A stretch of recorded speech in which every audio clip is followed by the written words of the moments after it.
Bonjour à tous, aujourd'hui une nouvelle vidéo. Ça fait très longtemps que j'ai pas posté je crois sur cette chaîne et ça me fait très plaisir de vous retrouver. C'est la toute première vidéo de 2021, donc je voulais tout d'abord vous souhaiter une bonne année. Très sincèrement que de belles choses vous arrivent. L'année 2020 a été très particulière pour tout le monde et je sais que ça va pas être magique de passer en 2021, mais symboliquement je pense que ça a fait du bien à tout le monde de laisser cette année derrière nous et c'est chose faite.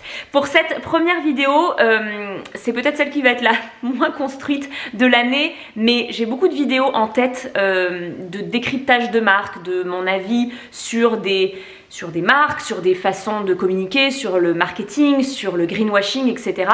Et je voulais commencer par celle-ci, je trouvais ça intéressant de commencer par ce sujet-là avant de décrypter certaines marques. Vous savez que j'ai comme projet de vous parler de SoShape, de vous parler de Ocean Apart, de vous parler de marques comme ça dont on entend beaucoup parler.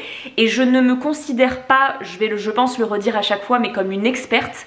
Cependant, je me pose beaucoup de questions. Tout comme vous, je peux voir, et ça tous les jours sur Instagram, ces prises de parole sur toutes ces marques et je me pose des questions et j'ai pu me faire avoir ou j'ai pu tester des marques.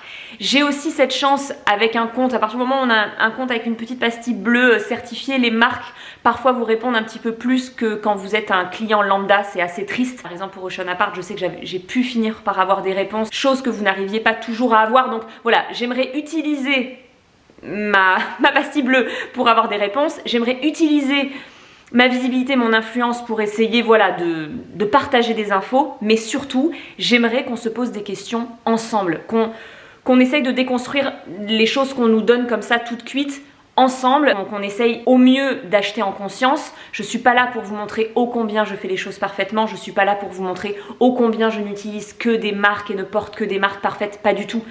Vraiment, je pense qu'on est dans un moment sur Instagram, sur les réseaux, où on est perdu. Il y a beaucoup de marques, beaucoup de promesses, beaucoup de mensonges, et c'est pas facile de trier, tout simplement. Et je me dis que tous ensemble, voilà, on n'est peut-être pas des centaines de milliers à regarder mes vidéos, mais je m'en fiche. En fait, ensemble, on peut se poser des questions de manière bienveillante, s'apporter des informations et essayer de déconstruire des choses pour au moins ne pas avoir l'impression de se faire berner et au mieux consommer en conscience. Chacun, quand on achète un vêtement, un produit de beauté, a des attentes, a des envies, on n'a pas les mêmes, mais par contre je pense qu'on veut tous de la transparence et si ces vidéos peuvent vous aider, eh bien j'en serais ravie. Pour cette première vidéo, je voulais aborder le sujet du dropshipping et du marketing de masse avec vous. D'abord le dropshipping, qu'est-ce que c'est parce que beaucoup ne savent pas toujours, c'est vrai que c'est un mot qu'on voit partout, qu'est-ce que c'est? Le dropshipping, c'est une marque qui... Parce que je pars du principe que quand on crée sa marque, d'ailleurs le mot créer est là, on a une envie, pas que de se faire de l'argent, mais aussi de créer. Pour moi, les créateurs sont des gens qui ont foncièrement envie de proposer une nouvelle marque, une belle identité, des belles valeurs, des produits qui n'existent pas encore. Cependant, ce n'est pas le cas de tout le monde. Et ça, on n'a pas attendu Instagram pour qu'on nous vende, pour que dans la rue piétonne de chez vous, il y ait une nana où on a l'impression qu'elle a une petite boutique, elle est allée dénicher des petits créateurs ou alors qu'elle crée ses vêtements. Pas du tout, elle est choisie sur un catalogue. De toute façon, quand on est revendeur d'une marque, c'est aussi le cas. Même quand on a l'impression que c'est sa marque, ça n'est pas toujours le cas, ce n'est pas toujours des vêtements qu'elle a dessinés. Mais c'est vrai que moi, c'est l'idée que je me fais d'une marque de beauté, d'une marque de fringues, d'une marque de déco. Donc ça, ça a toujours été comme ça. Sauf que c'est vrai qu'aujourd'hui, comme on peut communiquer sur ses valeurs, sur où est-ce que c'est fabriqué, comment c'est dessiné, d'où ça vient, etc., je trouve qu'on nous prend encore plus pour des idiots. On est face à des marques de bijoux, de beauté, de mode, où il y a écrit designé en France, créé, non peut-être plus créé, mais dessiné à Paris, pas du tout. En fait, c'est là où il faut prendre du temps et être curieux, ou en tout cas, prendre du temps pour aller sur le site, si le site accepte de le mettre, parce que c'est pas du tout toujours le cas, dans les à propos, dans les notre histoire, dans les conditions en dessous du site, pour essayer de fouiller un petit peu où c'est produit, où c'est fabriqué. Parce que dessiner à Paris, c'est très facile, mais où est-ce que c'est fabriqué? Ce n'est pas la même chose. Donc ça, c'est une première info à vous donner, c'est ne vous faites pas avoir, mais je pense que ça y est, tout le monde a bien saisi la différence. Il y a dessiné, pensé, créé quelque part et fabriqué autre part. Comment savoir si c'est du dropshipping? Eh bien c'est super dur parce que les marques sont capables de nous mettre en story des petits moments où elles croquitent, des petits moments où elles pensent avec des inspirations, tout ça. Et en réalité, elles ne font que cocher sur un catalogue et que ça existe même pour la beauté. Ça, c'est absolument fou. Ensuite, elles reçoivent ça dans des packagings noirs ou blancs et elles mettent une étiquette. Donc, le dropshipping, c'est ça. C'est des marques qui vont nous faire croire, ou pas d'ailleurs, hein, mais bon, en général, elles nous font un petit peu croire ou alors elles restent très silencieuses. Et en réalité, on voit les vêtements ailleurs et on se rend bien compte qu'ils ont tous le même catalogue. Ça peut passer par AliExpress, Alibaba, d'autres fournisseurs qui sont parfois d'ailleurs très bons. Mais par contre, ne me fais pas croire que tu as dessiné le vêtement. Et ne me fais pas payer ce prix-là pour une robe alors que où est-ce qu'elle a été fabriquée et donc combien elle t'a coûté. Ça aussi, c'est énervant. Que vous achetiez du dropshipping et que ça ne vous dérange pas et que vous le sachiez, pas de problème. Mais par contre, ce qui est énervant, c'est quand on se fait avoir, on pense acheter à une petite créatrice française et du coup, non seulement on nous a menti, mais on a payé le vêtement trop cher. Bref, ça, c'est pour le dropshipping. Je voulais vous parler des marques Instagram parce que ça, c'est vrai que ça vous gonfle à un point. Et je suis pas là pour cracher dans la soupe ni critiquer mes collègues puisque je suis la première à non seulement faire ce métier et à vous parler de marques qui sûrement vous gonflent. Je pense évidemment Hello Body en tout premier. Qu'est-ce que je pense de ces marques-là?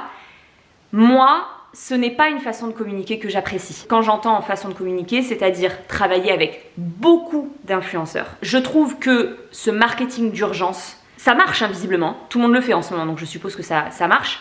Moi, ça m'énerve en tant que consommatrice. En fait, c'est là où il faut faire la différence, c'est que là, je parle vraiment en tant que consommatrice et pas influenceuse. Ce marketing d'urgence, on a 24 heures pour l'utiliser et les 24 heures d'après, il est un petit peu moins gros. Vite, vite, vite. Et les prix barrés, ça, je sais que ça vous énerve et c'est toujours ce qui revient sur Hello Body et je suis d'accord avec vous. On va y revenir. Je vais beaucoup vous parler d'Hello Body parce que je pense que c'est un peu la seule marque dans cette liste de Ocean Apart, Pomelo, Mermaid, Foodspring, So Shape. C'est peut-être la seule dont je vous parle. C'est pas parce que ces marques utilisent cette façon de faire que c'est forcément une marque mauvaise. C'est pas ça. Mais je sais que ça vous énerve parce que les codes d'urgence, parce que des codes tout le temps, dont vous vous dites mais alors ça coûte quel prix du coup, s'il vous plaît? Parce que c'est très énervant. Et je vais vous parler d'Hello Body parce que j'ai eu cette réponse-là. Beaucoup de ces marques sont allemandes. Et en Allemagne, et je pense que dans les commentaires vous pourrez me valider ça parce que j'en ai déjà parlé en live et on m'a dit oui, on est très comme ça en Allemagne. Ils sont très prix soldé, prix barré, prix réduit. Déjà, c'est un truc qui fonctionne chez eux, chez les consommateurs allemands. Donc quand ils sont arrivés en France et dans d'autres pays, parce que les Hello Body et tout ça marche en Italie, dans plein d'autres pays, ils ont gardé ça. Nous, c'est pas notre truc. Et je pense qu'on est énervé d'avoir un prix sur le site, très souvent barré, plus un code promo, si ce n'est une solde. Mais alors, ça coûte quel prix? Mais la marque me répond très sincèrement, c'est notre façon de communiquer. C'est comme ça. Ce sont nos choix. On a choisi un marketing de masse, d'urgence, de prix barré. Dans cette vidéo, j'ai pas envie de dire est-ce que c'est bien, est-ce que c'est pas bien. Si, je vous l'ai dit, moi, ça me plaît pas en tant que consommatrice. Ce n'est pas gage d'une mauvaise marque. C'est gage d'un choix marketing. Et d'ailleurs, ces marques ont fait aussi un autre choix qui très souvent va ensemble, c'est de ne faire de la publicité, de la communication, de se donner de la visibilité que sur Instagram. C'est très culotté. C'est très très culotté. Elles n'ont pas de pub dans les magazines, elles n'ont pas de pub à la télé, elles n'ont pas de pub à la radio. Vous imaginez, donc tout le budget va là.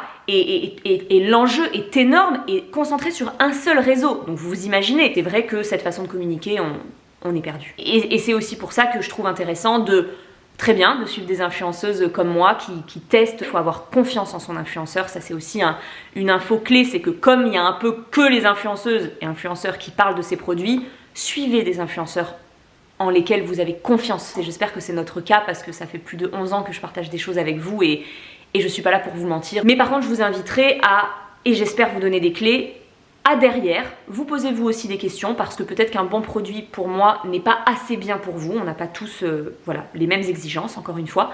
Et je vous inviterai, et j'en listerai sous cette vidéo, à suivre des comptes qui vous aident aussi à y voir clair parce qu'ils décryptent, parce qu'il y en a certaines, je pense à certaines filles, qui ont même travaillé dans des labos, etc. Donc ils savent vraiment de quoi elles parlent. Et c'est super, je trouve, dans son feed, de mixer des comptes qui sont là pour nous faire rêver, des comptes qui sont là parce qu'elles testent, des comptes qui sont là pour vraiment être dans le dur et peut-être vous proposer d'autres marques qui sont tout aussi bien, si ce n'est mieux, si ce n'est moins cher. Voilà, ça c'est super aussi, je trouve. Je serai là pour essayer de faire d'autres vidéos, pour essayer de creuser sur ces marques.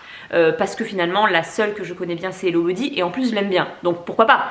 Mais c'est sûr que je comprends 1000 fois pourquoi on est complètement perdu avec ces choix marketing et surtout avec dans le lot des marques qui se foutent de nous. J'avais envie d'en parler avec vous et je pense que voilà, la phase A est de tourner cette vidéo, mais j'ai surtout hâte d'échanger avec vous dans les commentaires. On n'est pas là pour se crier dessus, on n'est pas là pour s'accuser, on n'est pas là pour dire qui fait bien, qui fait pas bien. Parlons-en tout simplement, on a besoin de transparence, on en manque, on est perdu et je pense que ça pourrait être très intéressant d'échanger sur le sujet. Donc je vais me dépêcher de monter cette vidéo parce que j'ai très hâte d'échanger avec vous sur le sujet et je vous dis à très bientôt pour une prochaine vidéo parce que il y en aura beaucoup qui vont découler de cette première vidéo. À nouveau, je vous souhaite une très bonne année 2021 et je vous dis à bientôt.